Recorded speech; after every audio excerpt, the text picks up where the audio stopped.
Hi everyone, this is Tempest from Critscast. I'm not playing TF2. Well, actually, I might be playing TF2 in a moment. I'm joined here by Accless. First of all, hi. Who are you, and why would people be listening to you in regards to Team Fortress 2? They might be listening for two and a half reasons, I guess. Like one might be I'm the illustrator for, or was, I'm not quite sure about that.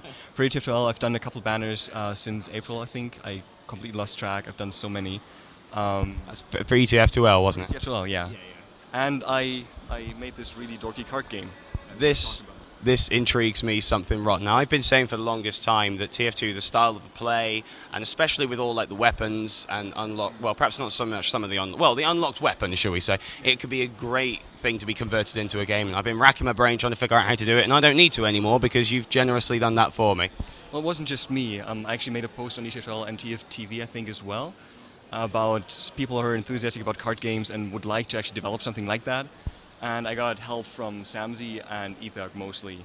And there's actually a ton of other people that also were involved, just giving just tips, hints, encouragement, all kinds of things.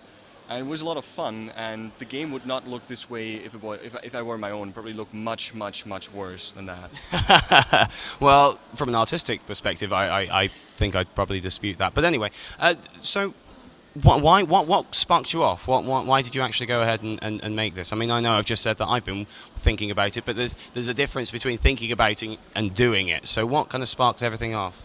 It's not the only card game I'm playing, not the one I just made. So you have to. I played Magic. I dabbled into Pokemon way back, and tons of other card games. I like the idea of card games because there's creativity in actually designing a game. There's creativity in actually people making pictures for the game.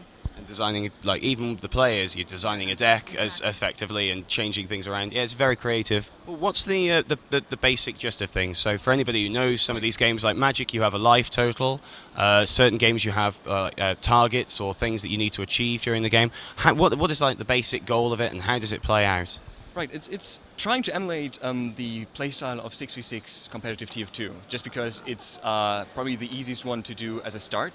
I would have loved to actually do like Highlander and essentially also pop games, but 6v6 actually just only makes use of 4 classes primarily, and so it narrows down the amount of things you can add the other classes in the Highlander expansion pack later on, you know. Pretty much, yeah. We'll probably have to have different rules, but I think you can actually use the same weapons and the same kind of cards that were used in this, although a different system might be better suited. But yeah, it's more structured if you use 6v6 because there's less stuff to do, and there's more of a structured play that you can actually follow. There's more of a visible game flow for someone who's just casually watching, I think. So what is the end goal of the game itself? How do you win? Well, the same way you win in 6v6, you capture control points. Difference in this being I couldn't make like a full game in the time I had, so this is just a test game.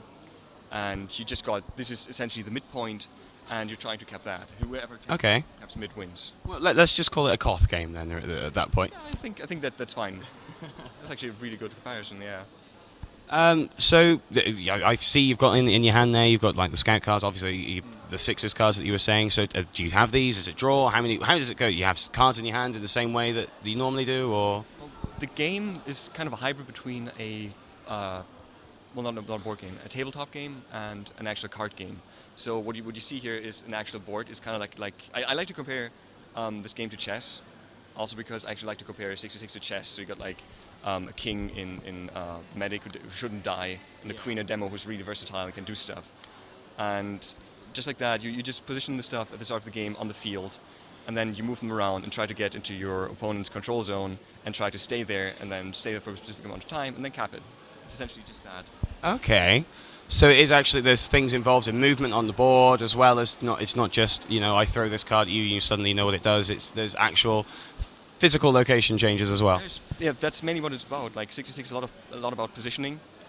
There's like three kinds of cards at the moment. There's classes, there's weapons, and there's action cards. And just the gist of it is that you position the classes on the field. These are not in your hand at the start. They're on the field, just like they are in the game. And then weapon cards and action cards let you interact with stuff on the field. So you can play either for movement or for their effect. That's like the main mechanic of this game. Oh, okay. So each card has basically got 2 options. You can either use it for what it is, or use it just to move your people around. Exactly. And there's only a couple things that are different. So if you use like a rocket launcher original for movement on a soldier, then he gets to move a bit more because it's a rocket jump. Then he takes damage who doesn't wear gun modes. Ah, so that's very, very cool. I like that. Does that mean that you're going to carry on? You're going to develop it even further then? This is your testing, work in progress. Have you got any idea of where, the final thing, if you're going to have a final thing, if you're going to try and do something with, as in release it, or just allow people to make their own cards, or? That is the million-dollar question. This is, yeah. I would love to. If this could actually be turned into something that the community plays and actually gets access to, it would be amazing. The problem just is, and I'm not quite sure if it is this way, but I'll just assume it is. Like, this is all Valve's imagery, all Valve's icons, and that kind of stuff. So I would have to get permission and then actually have enough interest for this to get printed.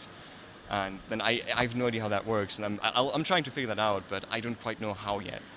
Well, the people have been saying, the people who have seen the cards have said that they thought that we handed one to Rusky Do, and this is somebody who's in contact with Valve quite a bit because he's doing a lot of items, he makes props himself, and the first thing you go, when did Valve make these? And he genuinely thought they were real, they're the real deal. They're so professionally. How do you go about making them? Did you, from the design and print and all the rest of it? I mean, how did you go about it? A hand-drawn sketch, and then scan them in and work over them that actually look kind of clean. I came up with a design. I tried to make it look as TF2 as possible. It's using the gray-orange color scheme. I was trying to use the same kind of shapes. I was referencing so much of the TF2.com site, just trying to actually give a TF2 feel. And then you've got the right color schemes going on the back. It's exactly the same reason why everybody said, and it's like these are the genuine things because it matches everything about TF2. It just encompasses the feel and and even the artistic style that you have going on there. It fits. It just fits bang on. Oh, thank you. All right, then. Well, I know the million-dollar question you're saying is like where it's going to go. If, say, for example, is there any way that somebody could find out more about these? Either possibly get hold of some of the pictures. I know that you can't really distribute it until you know any legal restrictions that are involved in it. But how could somebody get hold of you to possibly give you more ideas, talk to you about it, find out more information? There's a really old and probably by now maybe deleted thread on ETFL and TF2.tv where I just ask about interest if somebody wants to develop it with me. So you could post there. I might just be resurrecting it myself in the next couple of days. Once I actually get back home, it's going to take like 2 or 3 more days. I'm not quite sure. Please do. Please resurrect it because I'd love to see more of this continuing. And I'll just post all the actual files, well, not the files, but the pictures of the cards, and then you can actually take a look at them if you want to. And, well, yeah. Please. Anyway, then, thank you for watching. Find more of the videos at criticast.com/i49.